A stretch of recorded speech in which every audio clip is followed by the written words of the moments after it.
بسم الله الرحمن الرحيم الذي أطعمهم من جوع وآمنهم من خوف صدق الله العظيم.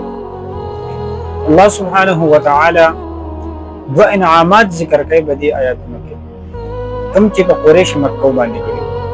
یو انعام پکې هغه د رزق هغه ذکر کوي چې بدی قریش باندې موږ یو انعام کړو دله موږ خوراک ورکو د لوګي په وخت کې. او دویم انعام ذکر کوي وآمنهم من خوف او دله موږ امن ورکو د خوف نه د یری نه ولا امن ورکو.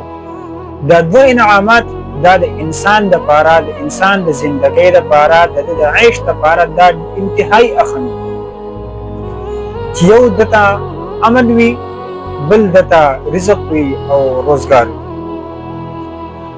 نن چې کوم دماکه شوې دا په ولسی پاسون کې کوم خلکو چې امن غوښتو پوره من خلک او خلک د بدامنۍ ښکار شوی. په دې نه سورج مخ کې د شنګلې 36 نوجوانان هغه د روزګار په تکل کې دي او پکان کې د نظریاتو د وجنه د ضرورت د چکم دي په کارو دغه د کمی د وجنه هغه بدی باندې هغه کان کې حادثه رااله او دي شهیدان شو. دا د روزګار په مت نن چې څومره شهیدان شو د دماکې د وجنه امن غوښتو او د امن د وجه هغه جدي د بدامنۍ ښکار شو. نو که یو ټولګي یا یو ډله هغه امن غواړي یا خپل حق غواړي چې موږ کاروبار راکړي نو دا سبده خبره نه ده او دا نه حق خبره نه ده. خو د دې مین پوینټ د دې د حل کولو دا دی چې د سرینا او د ویخ نه دا نظام تبدل کړي. ځکه دا نظام دا موږ د دې مثال ورکو دی ونه چې ونه د پاغې کې مختلف هغه شاخونه دي.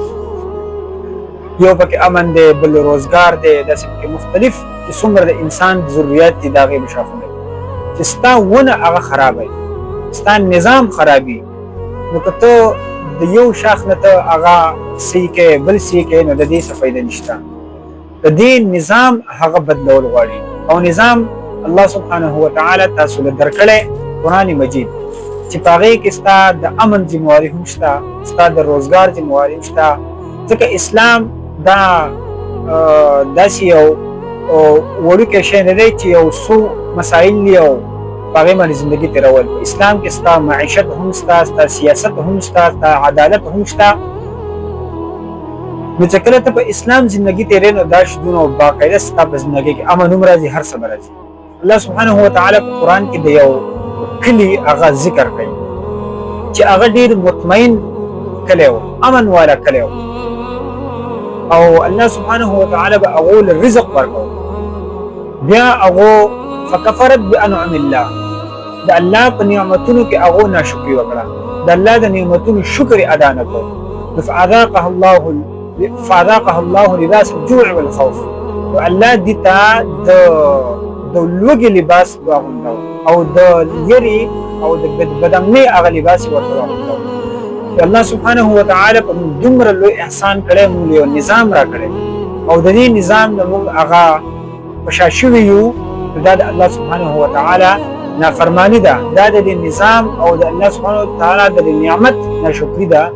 بیا به الله سبحانه وتعالی مونږ ته هم دغه د بدامنۍ د لباس او د لوګي د لباس بچي لکه څنګه چې موږ اینو